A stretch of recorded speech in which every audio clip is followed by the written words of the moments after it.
네, 오늘이 벌써 2026년 1월 9일 금요일이네요. 신문들 쭉 보니까 와, 정말 흥미로운 세상에 살고 있다는 생각이 들어요. 그렇죠. 한쪽에서는 AI 비서가 회의 내용을 그냥 완벽하게 요약해주고 또 다른 쪽에서는 아이돌이 먹었다는 그 7,000원짜리 쿠키 재고를 알려주는 지도 앱이 난리잖아요. 맞아요. 기술, 경제, 사회의 가장 뜨거운 현장들이 다 담겨 있는 자료들이죠. 언뜻 보면 다 따로 노는 뉴스 같지만 이게 사실은 하나의 거대한 흐름을 보여주고 있거든요. 네, 맞아요. 그래서 오늘은 이 자료들을 가지고 인공지능이 어떻게 우리 일과 삶을 바꾸고 있는지, 그리고 또 기록적인 실적 뒤에 불안한 신호를 감춘 한국 경제의 진짜 모습은 어떤지, 또 정부 정책부터 사소한 사회 트렌드까지 이 모든 것들이 어떻게 얽혀 있는지 한번 제대로 파헤쳐 보려고 합니다. 좋습니다. 그럼 가장 먼저 눈에 띄는 AI 이야기부터 시작해 볼까요? 자료를 보니까 이제 AI 성능을 평가하는 기준 자체가 완전히 달라지고 있다는 소식이 있네요. 네, 맞아요. 예전에는 AI한테 뭐 수능 문제 풀게 해서 점수 매기는 식이었잖아요. 그런데 이제는 이걸로 돈을 벌 수 있어? 진짜 일을 할 수 있어? 이렇게 묻기 시작했다는 거죠. 바로 그 지점이에요. AI 평가의 패러다임이 바뀌고 있는 거죠. 대표적인 기관인 Artificial Analysis가 인텔리전스 인덱스 V4.0을 내놓으면서 평가 철학을 완전히 뒤집었어요. 아, V4.0이요? 네. 핵심 지표가 두 가지인데 첫 번째가 GDP vs AI예요. 네, 이건 44개 직종, 9개 산업에서 AI가 실제로 얼마나 경제적 가치를 만들어내는지를 측정하는 거예요. 예를 들어 마케팅 보고서 초안 작성해봐 같은 아주 실무적인 과제를 주는 거죠. 아, 그러니까 진짜 직장인처럼 평가하겠다는 거네요. 그럼 두 번째 지표는 뭔가요? 두 번째는 크립시프트라고 하는데요. 이건 50명이 넘는 물리학자들이 개발에 참여했어요. 물리학자들이요? 네, AI가 단순히 정보를 조합하는 걸 넘어서 정말로 과학적인 원리를 이해하고 추론할 수 있는지를 보는 거예요. 가짜 지능이 아니라 진짜 지능을 가려내겠다는 의지가 보이죠. 기준이 정말 까다로워졌네요. 근데 왜 지금 이 시점에 이렇게 근본적인 변화가 필요해진 걸까요? 어떻게 보면 기존 점수들은 좀 가짜 지능을 측정했다 이런 반성처럼 들리기도 하고요. 왜냐하면 AI가 이제 실험실을 나와서 우리 실제 산업 현장으로 들어왔기 때문이에요. 아, 네. 그래서 결과가 더 흥미로운데 오픈 AI의 최신 모델인 GPT 5.2조차 이 새로운 기준으로는 50점대에 그쳤어요. 네. 기준 평가도는 70점대 아니었나요? 맞아요. 근데 이게 AI가 별로라는 뜻이 아니라 오히려 AI가 진짜 사람처럼 일하고 생각하는 능력 면에서는 아직 발전할 여지가 무궁무진하다는 걸 보여주는 신호예요. 이제 막 진짜 레이스가 시작된 거죠. 그렇군요. 진짜 일을 할 수 있는 능력, 이 새로운 평가 기준이 왜 중요한지 이번 CES 2026 현장에서 아주 명확하게 드러난 것 같아요. 네, 그렇죠. 삼성 SDS가 시연한 그 AI 에이전트가 정말 충격적이었는데요. 특히 그 유해 영상 분석 시연이 압권이었죠. 예전엔 사람이 눈 아프게 찾아야 했던 뭐 총기나 콕팔물 제작 같은 컨텐츠 있잖아요. 네네. 그걸 AI가 순식간에 찾아낼 뿐만 아니라 그걸 방송미디어통신심의위원회 양식에 딱 맞춰서 신고서랑 보도자료 초안까지 바로 작성해냈어요. 와. 이게 바로 아까 말한 경제적 가치 창출 능력을 실제로 보여준 완벽한 사례예요. 아니, 67%의 시간 절감이라니 관리자 입장에서는 정말 꿈 같은 이야기겠지만 직원 입장에서는 내 일자리의 67%가 사라진다는 공포로 들릴 수도 있겠어요. 그렇죠. 분명히 그런 측면이 있죠. 아직은 기술의 가능성을 보여주는 단계라 그런 사회적 비용에 대한 논의까지는 깊게 다뤄지지 않았지만 앞으로 우리가 풀어야 할 가장 큰 숙제 중 하나가 될 거예요. 네. 가전 쪽도 만만치 않았어요. LG전자의 홈로봇 클로이는 아예 가사 해방을 선언했더라고요. 네, 봤어요. 혼자 오븐에 빵 굽고 빨래하고 심지어 수건까지 개더라고요. 그런데 현장에서는 그 동작 속도가 너무 느리다는 지적이 좀 있었죠. 맞아요. 솔직히 저는 그 지적에 더 공감이 가던데요.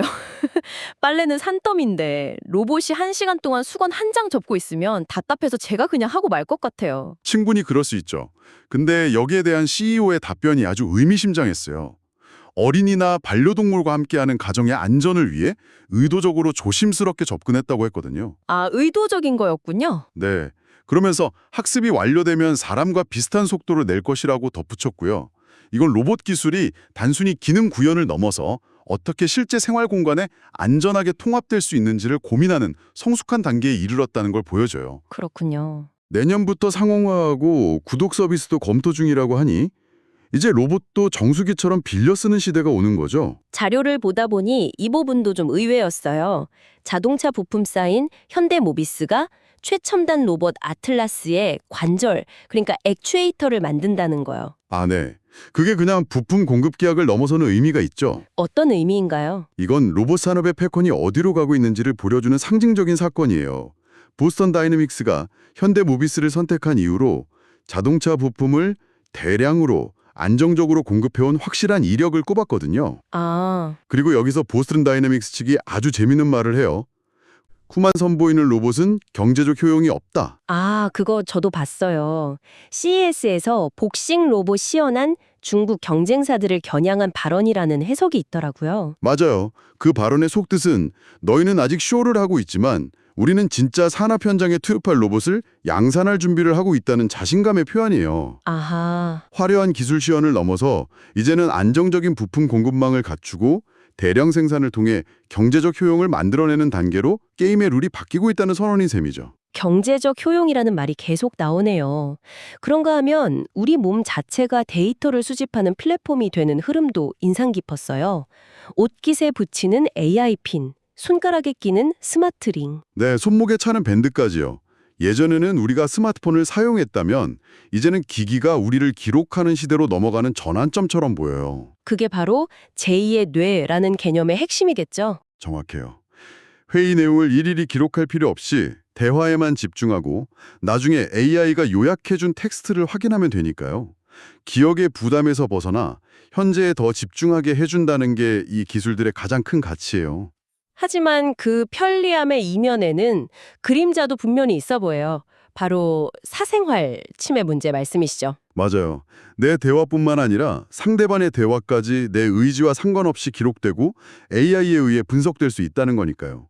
그리고 정보 왜곡의 가능성도 있고요.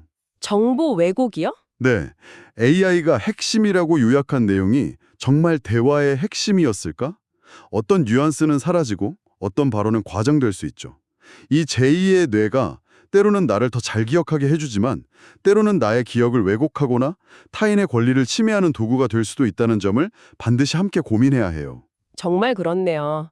이런 AI 혁명이 결국 시장의 판도까지 바꾸고 있어요. 구글의 모회사 알파벳이 AI 모델 제미나이 3 덕분에 6년 만에 애플의 시가총액을 넘어섰다는 소식은 정말 상징적이에요. 결정적인 수치가 있죠. 제미나이의 웹 점유율이 연초만 해도 한 5%대였는데 최근에 20% 이상으로 폭발적으로 늘면서 챗 GPT의 독주 체제로 완전히 흔들고 있어요. 와, 시장은 이제 우리도 AI 한다는 선언이 아니라 우리의 AI가 이렇게 시장 점유율을 뺏어오고 있다는 실질적인 성과를 보여주는 기업에 막대한 가치를 부여하고 있는 거예요. 알파벳이 AI 하나로 6년 만에 애플을 넘어섰다. 정말 기술 경쟁력이 기업의 운명을 가르는 시대라는 걸 명확하게 보여주네요. 자, 이런 거대한 기술의 파도가 한국 경제에는 구체적으로 어떻게 영향을 미치고 있을까요? 자료를 보니 당장 부동산 시장부터 분위기가 심상치 않아요. 네. 기회와 위기가 공존하는 모습이 뚜렷한데 부동산 시장은 양극화가 아주 심각해요. 지방, 특히 부산과 울산은 10주 연속 아파트 가격이 오르고 있고요. 네. 부산 수영구나 해운대구 같은 곳은 신고가를 계속 경신하고 있어요. 반면에 서울은 48주 연속 상승세이긴 한데 상승폭은 좀 줄어들고 있고요. 강남, 강동 같은 핵심 지역의 오름세가 주춤하는 반면 동작구처럼 갑자기 치고 올라오는 지역도 있고 정말 종잡을 수가 없네요. 이런 복잡한 상황 속에서 아주 흥미로운 데이터가 하나 있어요. 지난해 서울에서 생애 처음으로 집을 산 사람 수가 4년 만에 최다를 기록했다는 거예요. 아, 정말요. 그리고 그 절반이 30대였어요. 이건 전형적인 포모 심리, 그러니까 지금 안 사면 영원히 못 산다는 불안감이 시장을 떠받치고 있다는 증거 아닐까요? 정확한 분석이에요. 이러다 벼락거지 될까봐 무리해서라도 매수 행렬에 동참하는 거죠. 정부도 이런 불안감을 해소하고 공급을 늘리기 위해 여러 정책을 내놓고는 있어요. 어떤 것들이 있죠? 영등포 도림 1구역에 2,500가구 대단지 공공재 개발을 확정했고 또 재건축 초기 사업 비용자 이자를 1%로 확 낮춘 한시적인 택판 상품도 내놓았고요. 아, 1%요? 네. 또 도심 블록형 주택이라고 해서 낡은 다가구 주택 밀집 지역을 블록 단위로 묶어서 개발하는 새로운 모델도 검토하고 있고요. 이제 주식시장으로 가볼까요? 여기는 분위기가 아주 뜨거웠습니다. 역시 주인공은 반도체였죠. 그렇죠. AI 붐을 타고 슈퍼사이클이 오면서 삼성전자가 작년 4분기에 분기 영업이익 20조 원을 돌파했어요. 한국 기업 역사상 처음 있는 일이죠. 1년 전 어닝 쇼크로 휘청했던 걸 생각하면 정말 영화 같은 반전이에요. 그 반전의 배경으로 이재용 회장의 리더십을 주목하고 있어요. 위기 상황에서 직접 전 세계 빅테크 CEO들을 만나서 네트워크를 다지고 조직 전체를 기술 중심으로 개편한 게 주요했다는 분석입니다. 결국 위기일수록 본질에 집중하는 전공법이 통했다. 이렇게 볼 수 있겠네요. 네, SK 하이닉스도 11거래일 연속 주가가 오르면서 신기록을 눈앞에 두고 있고요. 그런데 반도체 말고 또 의외로 주목받은 섹터가 방산주더라고요. 맞아요. 트럼프 미국 대통령이 국방 예산을 1.5조 달러로 대폭 늘리겠다고 발표하자마자 LIG 넥스원, 한화 에어로스페이스 같은 국내 방산주가 일제히 급등했어요. 국제 정세의 나비 효과가 우리 증시에 직접적인 영향을 미친 거네요. 그렇죠. 미국의 국방비 증액이 한국 방산 기업들의 수출 기회로 이어질 거라는 기대감이 주가에 그대로 반영된 거예요. 하지만 이렇게 좋은 소식만 있는 건 아니었어요. 2차 전지 소재 기업인 LNF는 큰 논란에 휩싸였어요. 네, 그 미공개 정보 이용 논란이죠. 테슬라와의 3조 8천억 원짜리 대형 계약이 사실상 취소됐다고 공시하기 바로 한 달 전에 회사가 가지고 있던 자사주의 3분의 1이 넘는 100만 주를 팔아치운 사실이 드러난 거죠. 이건 정말 심각한 문제예요. 계약이 깨질 거라는 엄청난 악재를 미리 알고 주식을 판 게 아니냐는 그런 의혹을 받을 수밖에 없어요. 이런 미공개 정보 이용 논란은 사실 K증시에서 계속 반복되는 문제 같은데 이번 사건이 특히 심각하게 받아들여지는 이유가 있을까요? 개인 투자자들의 비중이 높은 2차 전지 섹터에서 터졌다는 점, 그리고 계약 상대가 테슬라라는 상징성 때문에 파장이 더 커요. 이런 사건이 터질 때마다 투자자들은 이 시장은 기울어진 운동장이라는 생각을 하게 되고 신뢰가 무너지는 거죠. 맞아요. 결국 시장 전체의 신뢰도를 갉아먹게 되죠. 금융당국이 얼마나 엄정하게 조사하느냐에 따라 자본시장의 신뢰가 걸린 문제가 될 수 있어요. 알겠습니다. 자, 이렇게 시장의 명암이 엇갈리는 가운데 지금 정부는 어떤 그림을 그리고 있을까요? 자료를 보니 포용금융 대전환이라는 정책이 눈에 띄네요. 네, 그게 이재명 정부의 핵심 정책 중 하나인데 5대 금융지주가 앞으로 5년간 약 70조 원을 투입해서 금융 취약계층을 지원하겠다는 거예요. 70조 원이요? 규모가 엄청난데요. 구체적으로 어떤 내용이죠?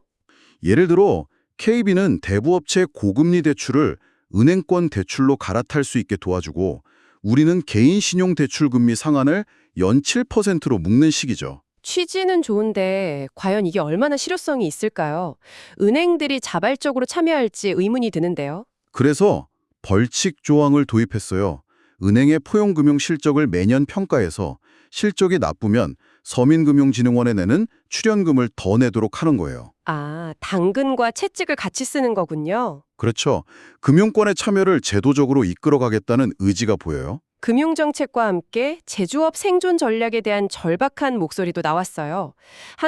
한국생산기술연구원장이 저출산으로 인한 인구 절벽을 회색 콧불소에 비유했더라고요. 네, 거대하고 눈에 뻔히 보이는데 아무도 제대로 대처하지 않는 위험이라는 뜻이죠.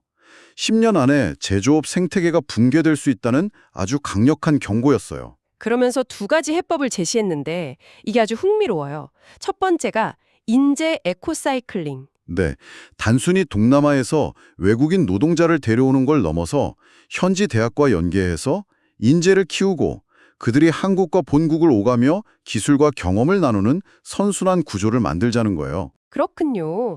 두 번째 해법은 프렌드 쉐어링이죠. 대기업과 중소기업이 함대를 이뤄서 해외에 같이 진출하자는 개념이고요.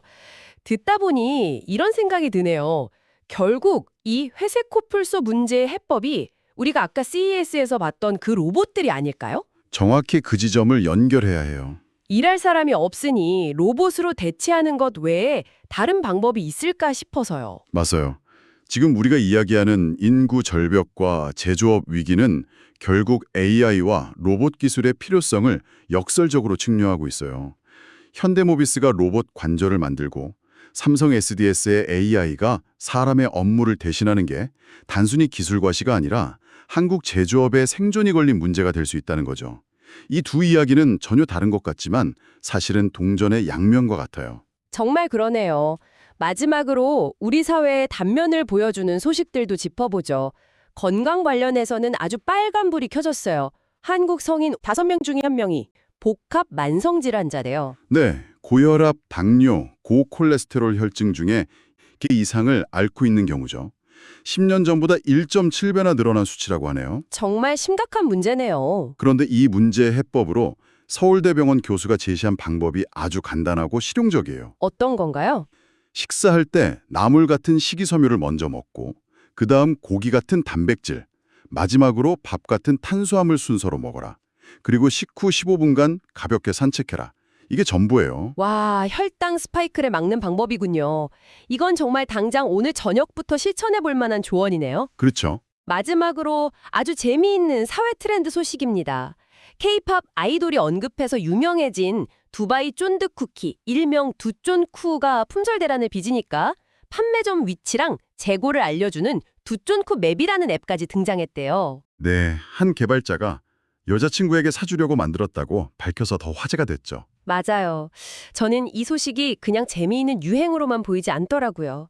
이건 기술이 어떻게 대중의 욕망에 즉각적으로 반응하는지를 보여주는 아주 흥미로운 촉소판 같아요. 아, 거대 기업들이 CES에서 제2의 뇌 같은 거창한 비전을 제시할 때 한 개인 개발자는 여자친구의 쿠키라는 아주 구체적이고 현실적인 문제를 해결해서 사람들의 환호를 얻었잖아요. 아주 좋은 관점이네요. 거대 담론으로서의 기술이 아니라 내 삶의 문제를 해결해주는 생활 밀착형 기술의 힘을 보여주는 사례죠. 네. 물론 자료에서도 지적하듯 개당 7,000원이 넘는 비싼 가격과 고칼로리라는 인식 때문에 단기 유행에 그칠 거라는 분석도 있지만 소비자의 필요가 어떻게 새로운 서비스를 탄생시키는지를 보여줬다는 것만으로도 충분히 의미가 있다고 봐요. 오늘 정말 다양한 이야기들을 깊이 있게 나눠봤네요. 한번 정리해볼까요? AI는 이제 단순히 똑똑한 기계를 넘어서 우리의 업무 효율을 극대화하고 일상을 대신 기록해주는 제2의 뇌로 진화하고 있었고요. 맞아요. 그리고 한국 경제는 반도체 초호황이라는 엄청난 기회와 부동산 시장의 불안정성, 제조업의 구조적 위기라는 과제를 동시에 안고 있었죠. 네. 정부는 포용금융과 제조업 혁신이라는 큰 그림을 그리고 있었고 사회적으로는 건강에 대한 심각한 경고와 함께 두쫑꾸 같은 작은 디저트 하나가 만들어내는 거대한 유행도 목격할 수 있었어요. 그렇죠. 결국 이 모든 이야기들은 기술의 발전이 경제 구조를 어떻게 바꾸고 또 그 안에 살아가는 우리들의 삶과 욕망이 서로 어떻게 영향을 미치고 있는지를 보여주는 것 같아요. 오늘 살펴본 자료들은 AI가 우리의 회의, 대화, 심지어 하루 전체를 기억하고 요약해주는 미래를 보여줬잖아요. 네. 이런 AI 비서가 부표가 별 때 우리는 무엇을 얻고 또 무엇을 잃게 될까요? 흥미로운 질문이네요. 인공지능이 모든 것을 대신 기억해 줄 때 어쩌면 우리는 사소한 것을 잊을 수 있는 망각의 권리를 잃게 될지도 모르죠. 우리 스스로 무언가를 애써 기억하고 그걸 통해 성찰하고 삶의 의미를 만들어가는 능력에는 과연 어떤 변화가 생길지 한 번쯤 생각해 보시면 좋을 것 같습니다.